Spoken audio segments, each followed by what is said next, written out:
Hi, Irene. Hi, Cliff. Here we are. Yes, we are. We got it started. We had a little problem getting this started, didn't we? I have confidence in you, No, Cliff. thank you so much. I appreciate it. You know, we're going to talk about teachers. Yes, today, we are. Right? Yes. And the first topic is teacher-friendly San Antonio. What a catchphrase! Absolutely. All right. So, why don't you tell? What's that about? It's about without a teacher, all of us would be lost. I don't think that we would be who we are today without a teacher. And I think that for far too long, teachers have not gotten the respect that they deserve. And, you know, when we were talking about this before we started, I mentioned Mr. Weedick, Yeah. who was my chemistry teacher, but back in the day brought computers into my school, and I became a computer science major. So that's my version of that story. Absolutely. And I think we all have that story. We all have that one teacher. For me, it was Miss Martinez, who inspired me and took the ruler out every time I needed it. Oh, and you still think highly of her. That she I must do. have been a really She good never teacher. used it, but I knew that when that was her pointer. Like, Irene, you know Yeah. better. Yeah, we are in a different era a little Yes. bit. You know, getting the ruler out probably wouldn't be too cool Yes. these days. But No, it but wouldn't. anyway, so teacher friendly. So a cool catchphrase. What is it? Translate that for us. What does that mean? Respect, right? And giving the teachers dignity and value of what they do for us and for our kids and the community. They really do. And just having for teachers to feel like what they do every single day matters, right? That they're not just there for what people think 8 hours a day, because I don't know a teacher who is in class 8 hours a day. They're there 8 to 14 hours a day. Yeah. So Yeah, I love the way you were when we talked earlier. The way you're thinking about this.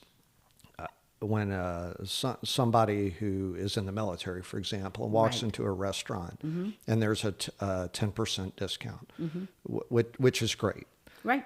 But why not teachers as well? Why not teachers? And I think maybe you had some other things you were thinking about as well. Absolutely. What can we do? So if we're teacher-friendly San Antonio, what are you going to see around the city that communicates that? Hopefully what we see for military city, for police officers, if you're wearing a uniform, our teachers don't wear a uniform, but they wear a cape. Let me tell you, without our teachers, we'd be lost.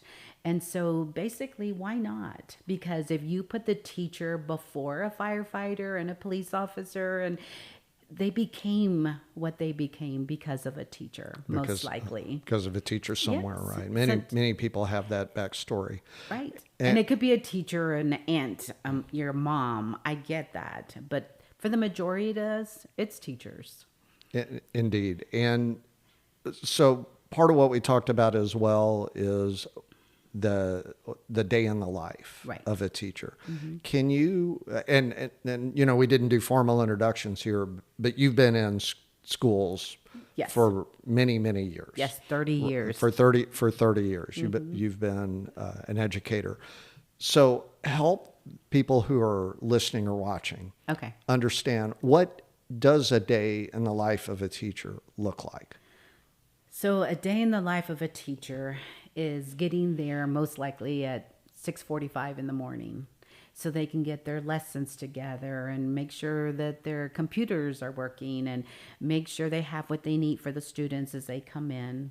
And then they have to teach bell to bell, right? Teacher walks in, you have 45 minutes to teach kids of all different levels, right? You have kids that walk in 10 minutes late. You have kids that are absent that day. But it doesn't matter. The teacher has to put that child on the level they need to be. And so bell to bell, right? Bell to bell, they have to teach. And we talked about student-teacher ratio. Right. And you quoted a number. I don't know, did I throw out 28 or did you? And then you gave me a different number. Right. We threw out 28, but it's not 28. It's more. And so think about it. If you had to teach 30 kids at different levels in 45 minutes, that's a challenge right there, as it is. So you have kids that walk in with missing papers, missing pencils, and that teacher has to provide everything. And I think a lot of people who don't work with the schools, they think about the academic side. Right. And the academic side is important. But there's so much going on with those students, social, emotional, health, just psychology of where they're at Right. when they walk in the room, what they have going on at home, Right.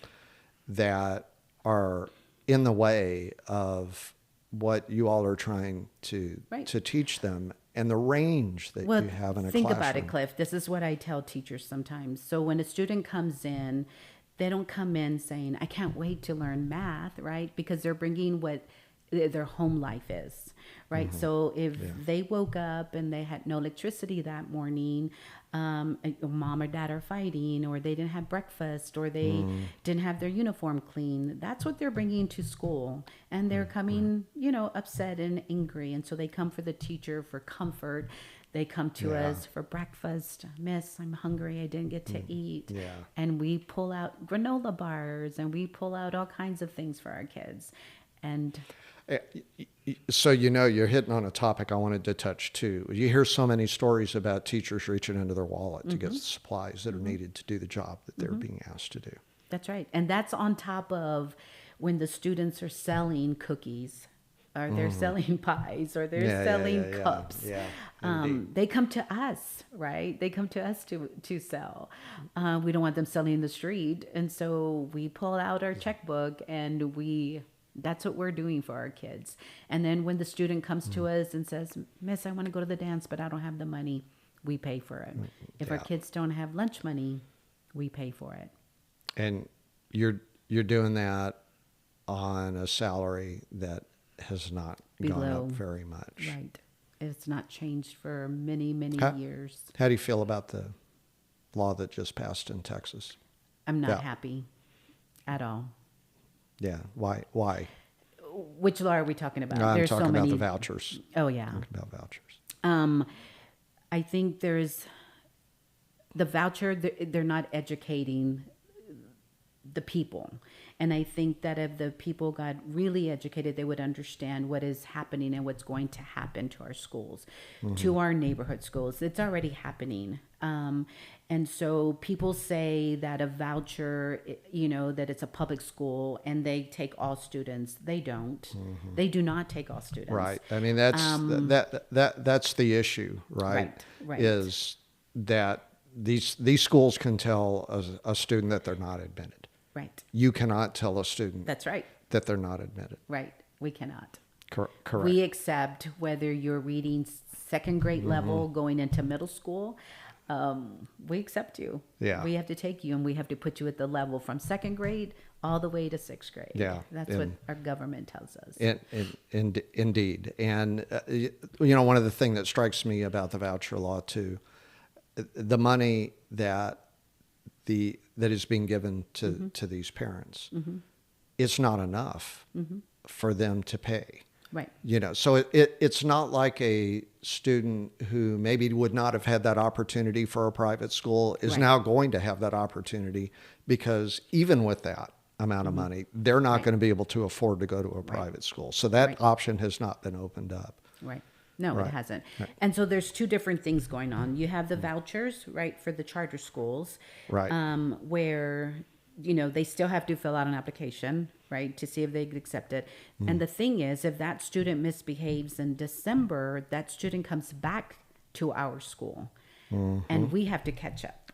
So they get to get rid of your student if they want to, but we can't. Correct. Right? So Correct. now you have the money that's going for for private schools, the 20,000 that you and I are going to be paying for, Yeah. to people that are already sending their kids to private school, which is not enough anyways. But right? yet you're being judged Right. on it, right? And that's this it's not opened up new opportunity It for hasn't. people who couldn't, and at the same time you're being judged for this. Right. And the other thing that this ties to is, what is the mission of the schools? And there's this age-old debate: are the schools there in order to prepare students for jobs and prepare them for careers, or are the schools there to prepare students to be citizens in a democracy? And I'm going to share my opinion out of the box. Go ahead. It's both. Yes. That is a false choice. It is got to be both, and it is good for all of us. It is good for all of us if we are raising students to become adults who understand how to live in a democracy. Absolutely. Absolutely. And the more you look at it, to be perfectly honest, is a teacher now has a lot of more responsibilities, right? We have to make sure they're social emotional. We have to make sure that they're on task. We have to make sure that they're learning math, English, and whatnot.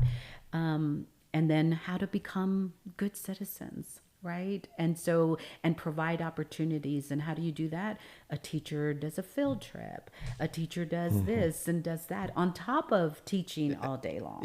Yeah. Or starting a club after school to help our kids do those things that our kids don't have the opportunity. So this is going to be an interesting conversation, because you and I are both believers in STEM. Yes. We are engaged. Absolutely. We spend our days working on STEM, right? Absolutely.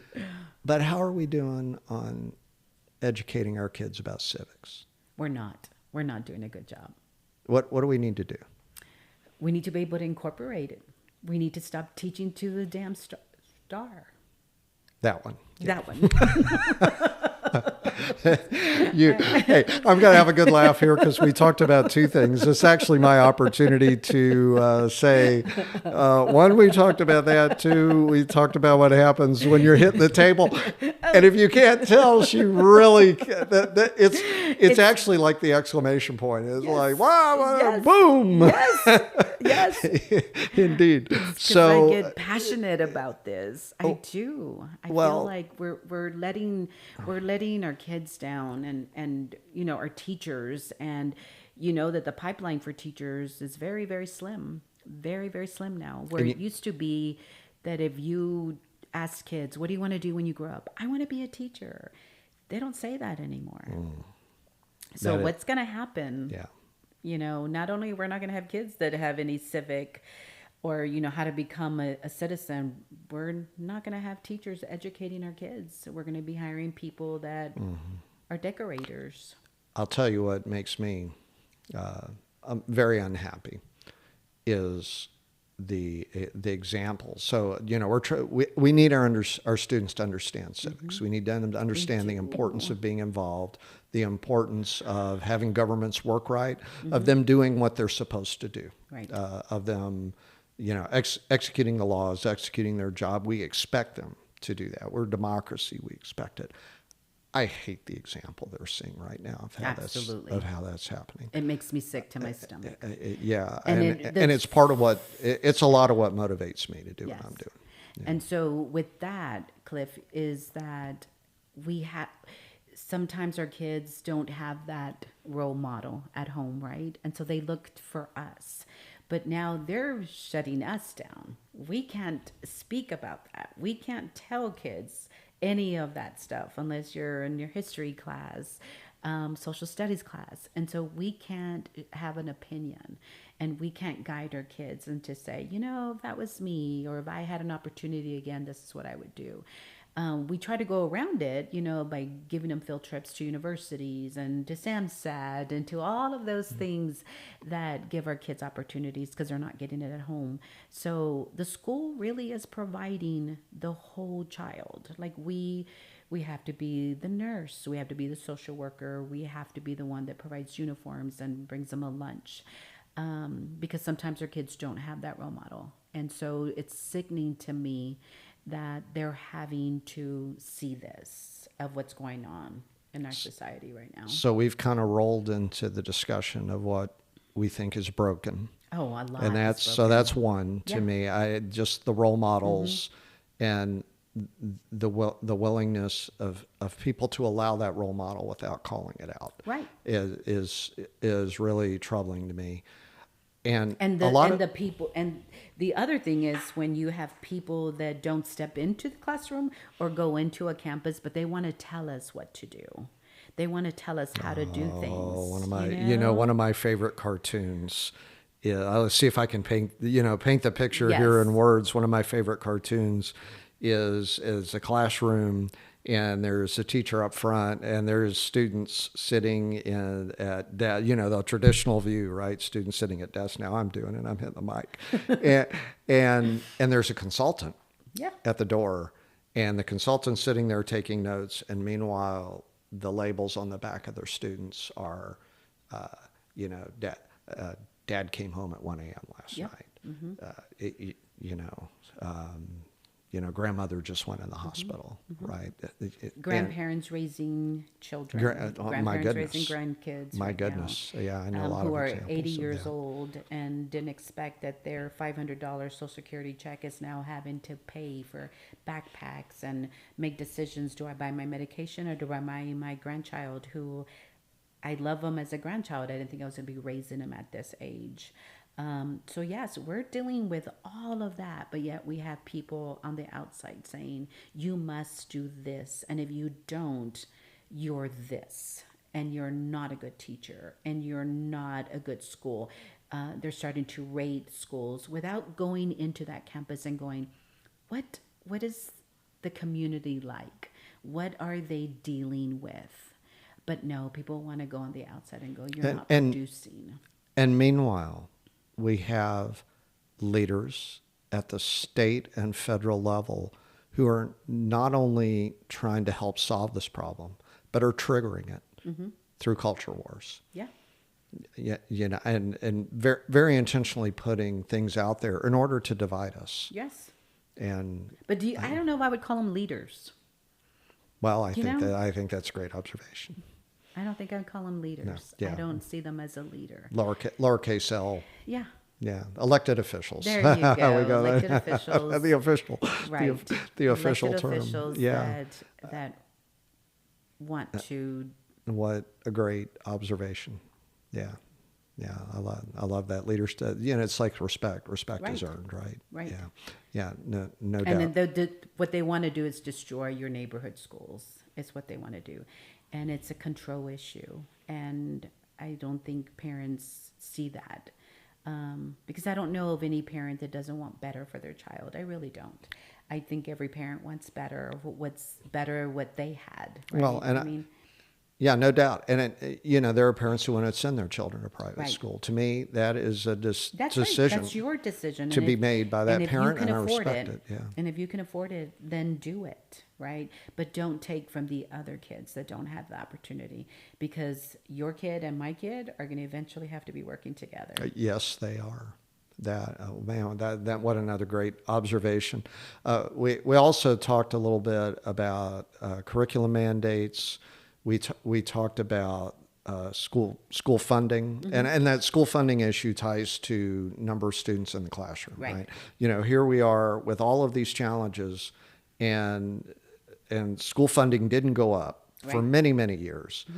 And then when our state elected official finally got vouchers, then my observation is a bone got thrown. Right, to a the bone. schools. That's exactly because they went up $45 per Yeah, student. yeah, exactly. And it's But you and I are paying $20,000 to it's a broken promise. right the people that already can't afford to send their kids to private. We're now footing that bill. Yeah, and the other thing that deeply involves me, does not involve me, it makes me get involved, Right. is the burying of history that I see happening. Whoever's in charge of curriculum talking about things that we cannot talk about from our history it's very wrong. Right. And it's exactly wrong, but they're doing it for a reason. because they know it's shameful. They know it's wrong. And they don't want to educate our kids in our community of everything that is happening today that is wrong and how they are creating divide and how they're making, we really are going back in time. I mean, because think about it. Public school, the private get the top 10%, then your charter gets the other percentage. So what's left? It's the ones that didn't get accepted, right? And so we're segregating. We're the haves and the have-nots all over again. Instead of mixing our kids together, what we call America. Correct. We're putting kids of the same level instead of putting the Cliffs to help the Irenes in the class that wasn't so bright. Well, you were talking about that before. Exactly. But we learn from each other. I don't think I'm going to let you get away with that. And here's how I'm going to do it. Okay, I told you ahead. this next thing told you I was going to ask you this. Yep. So we've talked now about what we think the problems are. Right. A lot of problems. Now we need to talk about what would we do about it. What are we for? What do we want to see? What would Governor Irene do? Oh, God, that's dangerous to give me that title because I would fire people the very next day. First of all, I would make the classes smaller, right? Which is funding. Right, which is funding. And give the teachers the power. And we have it. Right, we have the money. We have the money. We have the money. It's a control issue, right? And so I would give the teachers back the power for them to teach our kids. How does that translate for you? That translates your math teacher saying, let me take these kids because I know I can move them a level. Not saying give me 33 kids that are all different kinds of levels. And to know that somebody's not going to catch up, right? And giving the schools back the power to know, we know our kids. We know what we have to do for our families. Well, I think what you're saying, the way I think about what you're saying is let teachers be the professionals that they are. That's right. They are professionals. They're not treated they're that college way. graduates That's who have right. been trained to do this job the same way other people were trained to do other jobs. That's right. And they chose to be a teacher. They chose to get paid pennies and to work. And people say, oh, you're off in the summer and that must be nice. Teachers are training all summer, right? Because they love their job and things are changing and the curriculums and everything like that. And so I would definitely give the power back to the professionals, definitely make the parents a little bit more responsible for some of the things that need to be happening because we need to work together. And definitely pay the teachers what they're worth. The respect, and that brings me to what we were talking about with our councilwoman that I went up to, Marina. And so we want to make San Antonio teacher friendly. And I think that would be a great start. And I think that teachers would think that they did get a pay raise if they could walk into a restaurant and go, hey, instead of a $2 taco, you could pay $1.90. I mean, that would make them so excited. I think the almost. Other thing, Cliff, is go I would ahead, please. stop making our teachers pay for school supplies and tissues and Kleenex. These are things that should be giving to our teachers. But we have to pay for Clorox wipes. We have to pay for paper towels. We have to pay for a lot of things for supplies. And so teachers are underpaid, underfunded, but yet we continue to tap them until they're dry. The other thing I think would be so powerful in having this sort of attitude, actually this just reminds me. So I did some international travel. Mm-hmm. And a place that I went to a lot is Medellin, Colombia, or Medellin, if I were in the city. And anybody who's roughly my age would recognize that was a pretty dangerous place once upon a time. But by the time I got there, it was on the way to being the Citibank Wall Street Journal Innovative City of the Year. Mm-hmm. And one of the first things I saw when I arrived, there were different places, there were toll roads. And so, for example, when you would go through a toll booth, there was a sign on the booth, La Más Educada, Yeah. the most educated. And you saw these signs all over the city. Imagine what teacher-friendly San Antonio could do. Yeah. Like if you saw those signs all over the city, just the change in tone Yes. itself would Yes. lead to outcomes that we can't possibly Right. imagine what they would be. Yeah. Change the narrative from, yeah, we're going to talk about teachers, but we're not going to do anything about it. Right. To Right. we're going to do something about it. Right. And we're going to put people, when I'm the governor, we're going to put people that are in education, making the curriculum, making the rules. You know, it's funny how they make rules. We're going to take cell phones out of the schools now. Who's going to be there to mandate it? It's one more thing our teachers have to do. Now we have to police. Now we have to say to put your phone away, and if not, I have to send you. It's 45 minutes that our teachers have to teach our kids. So yes, no, definitely. I don't. I mean, I do a little bit of that work too, and I can't. Like 45 minutes. You know, it takes you 5 or 10 minutes to get started. It takes you 5 minutes, Right. 10 minutes shut down. Right. You know, do the math. And then the office is calling, you know, please send Johnny to the front. Mom's picking him up. There goes Johnny. We have to stop, you know? And so then the nurse calls and says, you know, we're back to day in the life of a teacher. Yes, we are. We went backwards in our agenda. And they haven't even left yet, you know? And so it's dark and we have teachers walking to their vehicles. Indeed. Any closing thoughts from you? I'm excited to see what's going to happen. I really am. Like, I know that, you know, I can be very negative and for rightly so, right? 30 years of seeing this happen before my eyes and feeling very frustrated with people making decisions, not realizing what we're going through and what our kids are going through. And hoping that we can get something, you know, teacher-friendly San Antonio. Like that's really, I'm just shocked that it hasn't happened before. I really am not. But that just goes to show that it's not only just government, right? It's all levels of government.